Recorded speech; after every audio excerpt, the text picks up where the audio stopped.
Hello everyone! Today we're back with another favorites episode, and I again have lots more to share with you.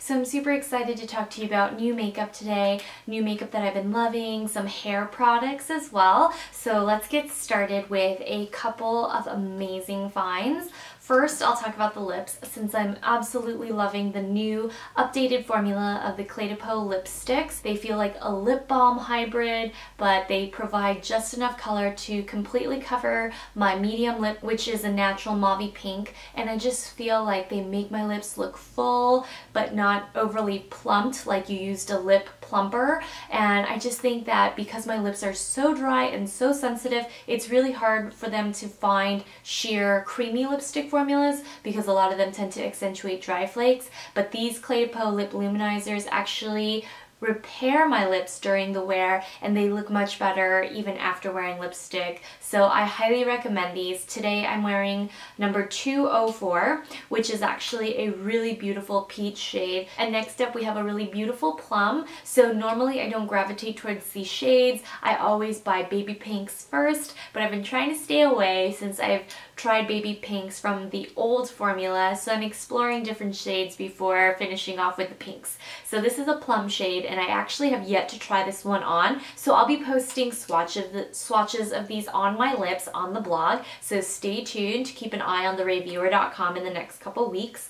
And I actually just bought this one yesterday at Neiman Marcus. This is number 201, and it is a beautiful shimmery nude, so it's lighter than 204 that I'm wearing today, but it's just so silky smooth, and I think that's what I love about these lipsticks. They just glide like butter across your lips, and they just make your lips feel sumptuous and beautiful.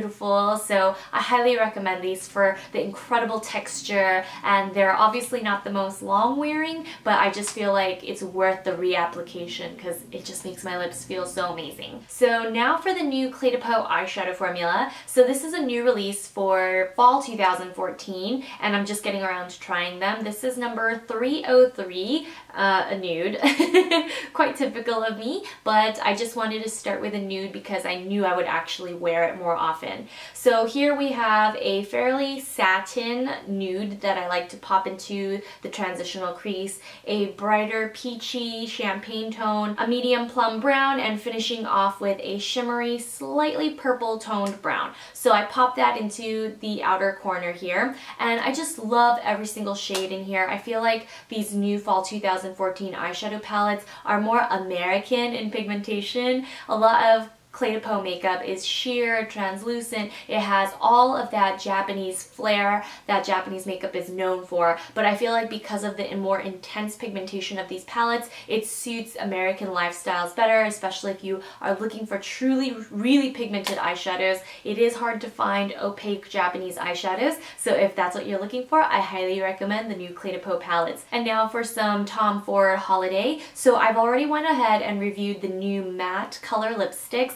on the blog. I've swatched all of them, and I've worn half of them on my lips. I actually wore Ruby Rush in my last haul video, so definitely check that out if you want to see it worn as a gentle stain. But I just wanted to show you that the cream eye colors were reintroduced, so they're not new colors. Platinum, my very favorite, and Spice were re-released, and I think these were the two most popular colors. So Platinum is a little different from what I remember. I have it layered under my Clé de Peau eyeshadow today, both of them actually. But Platinum seems a little less silvery toned. It's more of a nude, so it's more wearable across all skin tones. But if you like darker colors, especially for the holiday season when we do tend to wear more smoky eyes, definitely check out Spice. So I skipped Spice during the first run just because it sold out so quickly. So I'm really happy to get Spice now, and it's so gorgeous on if you really like dark, intense browns. These cream colors are so beautiful because they don't enhance crepiness of the eyes. They just look really smooth. They're long lasting. They're really nourished. It feels like you're using an eye cream, not an eyeshadow. So I love these so much, and I highly recommend them. They're so pigmented that you can wear them alone, or you can layer them with powder eyeshadow like I did today. Now, speaking of more eyeshadow, I have some really cool Black Friday finds for you. These are 5-color eyeshadow palettes that are exclusive to Ulta by Lorac, and the best part is that they're only $12 a piece, and the quality of these eyeshadows is phenomenal. So you don't want to miss out because I definitely think these will sell out right away. But beyond the price point, the actual quality of the products is phenomenal. Now I prefer the Vintage Vixen because it's all matte eyeshadows and it's really hard to find good matte eyeshadows that are affordable. But I also really like the Sultry Starlet. This is obviously a warmer toned palette, especially with the center gold. It's really yellow, but it's so beautiful mixed in with browns, and it's just a very festive, very appropriate for Thanksgiving kind of eyeshadow palette. But I think anyone can love and wear the Vintage Vixen. I mean, this is just such an easy, basic, everyday eyeshadow palette. And for 12 bucks, you really can't go wrong. So definitely check out Ulta on Black Friday. And now for some updates on products that I know some of you have requested.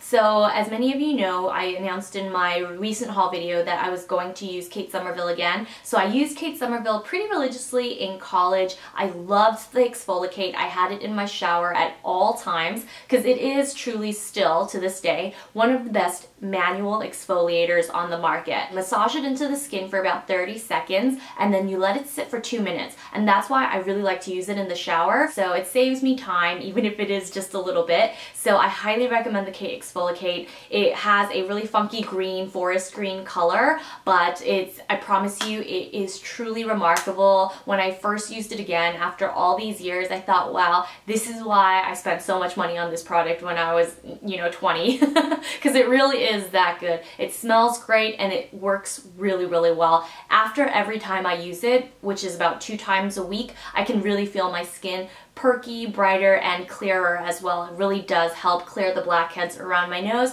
especially because you massage it in and then let it sit. That really works magic. So I highly recommend the Exfoliate, and Kate Somerville is actually having 25% off the entire website this Black Friday, so definitely check out the website. So now for my Dior Lash Maximizer. This is a plumping serum for your lashes, and I got this in duty free when I was coming home from Beijing, and I was really excited to try this product. So I've tried it 2 ways now. 1 as a mascara primer underneath my favorite Clé de Peau mascara, and 2 as a lash lengthening serum at night.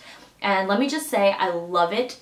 I can see results already. It hasn't even been that long, maybe just a little over a week, and my lashes in the corners are already so long I don't have to wear chunky mascara bits there. So I'm so happy with the results. So I can say it works, but the problem is it makes my lashes look really chunky when I use it as a mascara base. So I only use this at night after I apply all my skincare, and right before bed I just pop it onto my lashes and I go to sleep and wash it off in the mornings. But that's the only way I will use this product because it just doesn't make my lashes look better. It adds a little bit of volume, but it just makes my lashes look clumpy and not very defined and separated. I like a really fluttery lash look, and I just don't think that this helps with that. So no lash base for me, but definitely as a lash lengthening serum, this stuff works. I know most of the time I'm so busy talking about hair care that sometimes I forget to talk about hair styling. And my hair is completely unstyled today except for the front of my hair, so I'll just talk about what's actually on my hair right now. So Kerastase has a couple new products, new styling products, and I've been trying all of them because first of all, I love Kerastase. I swear by it. I used to love Shiomura, but then once I started coloring my hair, 100% Kerastase hair care. It's all I can use, really.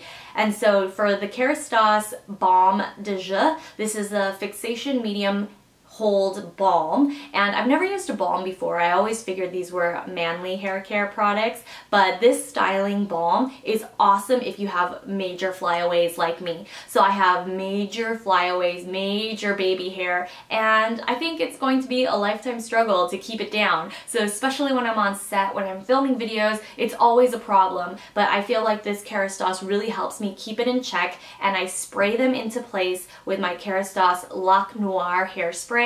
And this is a firm hold hairspray that doesn't really smell bad. It smells more like a modern perfume. So I highly recommend these 2 products. I've really been loving them. They're my on-set essentials, and I actually have been traveling with them a lot. So I highly recommend these 2. And now to start winding down this video, I'm going to share 2 hair products that you might be surprised to see. I've been using Head & Shoulders for the last few weeks because of a major hair crisis that occurred because of of Redken's Color Magnetics shampoo. So I mentioned it in a favorites video a few months back because my hairstylist Guy Tang, who's the sweetest, he brought me all this stuff from Redken to try, and I wanted to review it because, as many of you know, I've been using Kerastase and Shiomura all these years. I figured it would be something different to show and share with you guys.